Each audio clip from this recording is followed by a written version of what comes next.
Hi, I'm Gary White for Central Kentucky Television. I'm here with Cabrina Buckman at the Washington County Extension Office. And today, we're going to make something nice and healthy for everybody to be eating, right? That's right. And it is broccoli pizza. Yes. Now, broccoli is actually a cold crop that around this time of the year or so you could possibly get it, or is it too early? Yeah, I think it's a little too early. It's kind of we actually have this information on the back about broccoli. There you go. It's May through early July or October through mid-November. Okay, so not quite, but there's really not much to choose from right exactly. now for going by season. But it's one of the earlier crops that you can get, right? It is. And eventually you will be able to get that from our local growers right. in Central Kentucky. Right. So keep this recipe on hand. Yes, and I know some people who may observe the Lent season or other people who just want some non-meat variety options in their meal plans might find this recipe appealing. So that's kind of why I brought it now. I love broccoli. So start with our pizza crust. We just rolled that out. Okay. And then this is 1.5 cups of cheese. You're going to add about half of it now. And you're just going to sprinkle that evenly over the crust. And any particular cheese that you want, right? I believe this one calls for Monterey Jack, but it's your preference. Okay.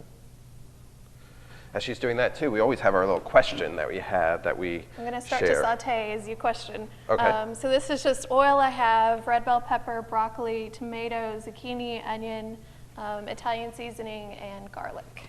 Okay. And sauteing that with your olive oil, right? Yes, you could do olive oil, vegetable oil. You could do quite a number of different oils as long as they have a fairly high smoke point. And you can hear the sizzling. That's right. Over your shoulder there. So every month we get questions from the little bowl here. These are the icebreaker questions that you can use if you have work things maybe, or when you're at home for conversations, for dinners, or whatever, even if you're just having a party. And Cabrina has a list of these different questions that she'll be happy to send to you.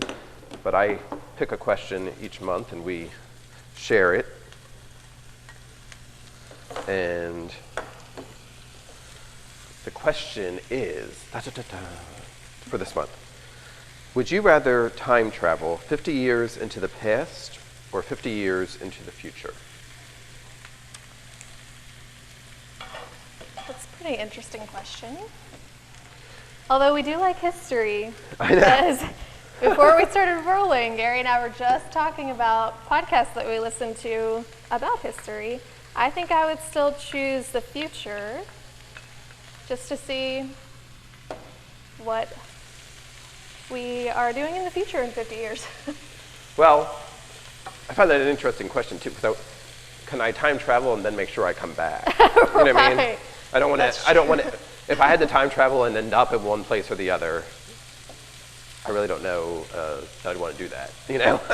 This is true. But if I could time travel and go to one or the other, I could see benefits to both as well, you know, because it'd be going forward to the future would be interesting, because then I could say, when you came back, you could say, okay, this is what we need to change so that the future does not end up the way we wanted it to, if it's not the way you want it, or this is what we need to do to make sure it happens sooner or whatever. You know what I mean? There might be an educational aspect to it so that you can kind of learn from going into the future and coming back. You can see either what to prevent or what to look forward to. Right, yeah. I know that there are some, our technology has changed so fast, and there are some technological changes that I thought would be so far off when I was a child, like FaceTime, and now it's happened, and it's amazing. So there's really no telling what's going to happen. So it makes you wonder years. if in 50 years we're going to be teleporting. Right. I think that's coming sometime. Teleporting? Somehow. Yeah. That'd be kind of cool, great. don't you think?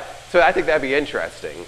But also I think it'd be really fascinating to go back into the past to be able to talk to some of the individuals that lived. However, would you really be able to? That's you know what I mean? true. Is there any person in particular you'd want to talk to? I don't know. Like, so let's see, 50 years would be in the 60s. Might be 60, right now it'd be like 66 or something like that. So,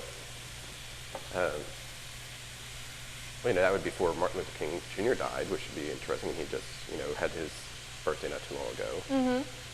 So, very tumultuous time in the country then.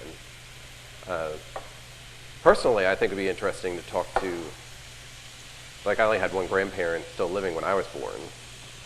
So they all passed away in the 60s, later 60s, so I would be able to meet them. Be able to meet them. So there'd be some, there'd be some interesting things for that aspect. How about you? Who would you like to meet if you could go back 50 years? I don't know. Well, like you said, it was a tumultuous time, so there were a lot of history makers in that time. That would be interesting to talk to.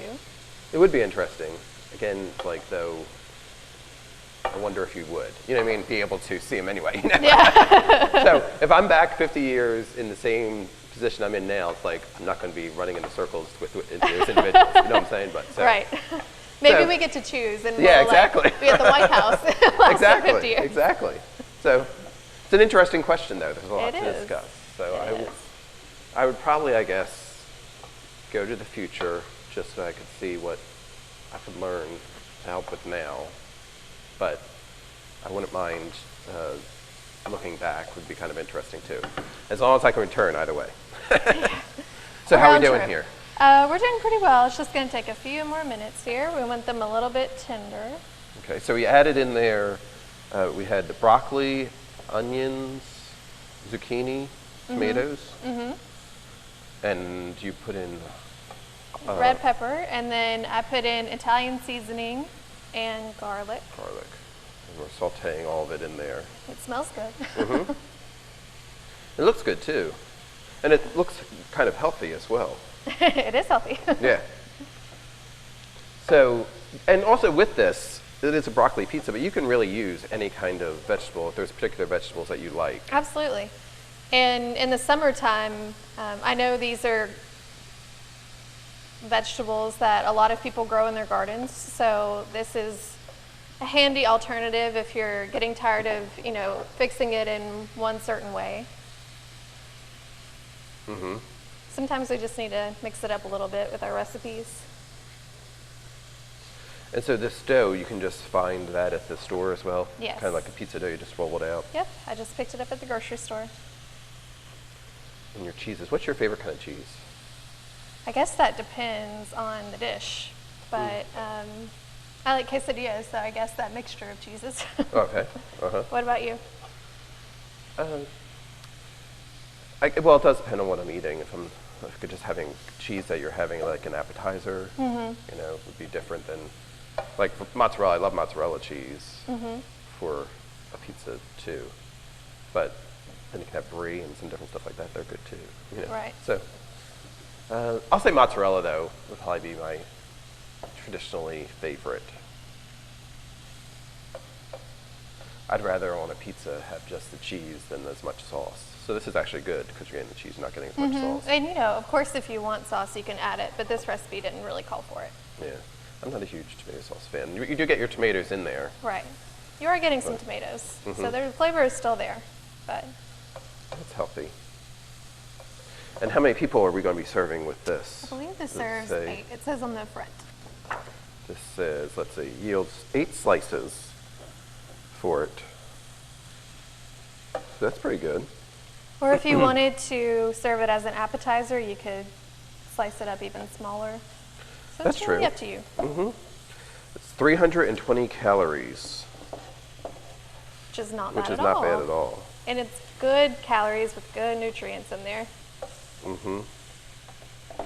I heard on a nutrition podcast, full of podcasts, I heard someone coined the term qualaries because it was like the quality of the calories. So in other words, you can get in plenty of empty calories, or you can plan to be low calorie but not really get many nutrients. But this is the kind of win-win situation where you get lower calorie plus a lot of nutrients. Yeah, well, that's true. Qualaries. Qualaries. That's clever. I know, I like that. Okay, so these are pretty well finished. How many calories should an average individual have a day? Well, it kind of depends, of course. Everything depends on, you personally. About 2,000 is the average adult, but you can go on the government's website, on the My Plate website, and you can figure that out for yourself based on your age, your height, your gender, all of that good stuff. Or you can call me. I have some calculations, some equations, and I'll figure it out for you.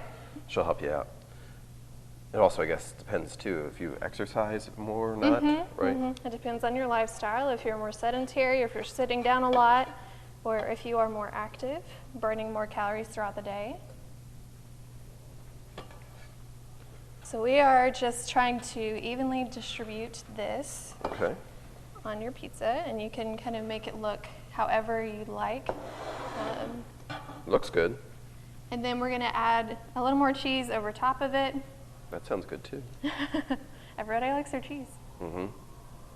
Get some good dairy in here. Yeah, you have a full triangle or whatever, pyramid. No, it's not called a pyramid anymore, It's the plate now. It's a plate, yeah. A full plate with vegetables and dairy and everything. So that is pretty much it. You're ready to put this in the oven for a few minutes. You can kind of follow the directions on, if you bought your crust in a package, you can follow the package directions. Mine says about 9 minutes. To do this recipe, it says about 5 minutes. So it really just depends. Watch your crust until it gets kind of crisp for you. Okay. And then you're ready to go. Fantastic. And you can pick any kind of crust you want because you could get whole wheat too, which would be another that would be my part first of your choice, plate. but this is what the grocery store has. So That would help out your plate. Yes. But again, if you want the recipe for the broccoli pizza, contact Kabrina here at the Washington County Extension Office. Also, you can get your questions from her as well. Thank you very much. Thank you. All right, this has been Gary White for Central Kentucky Television.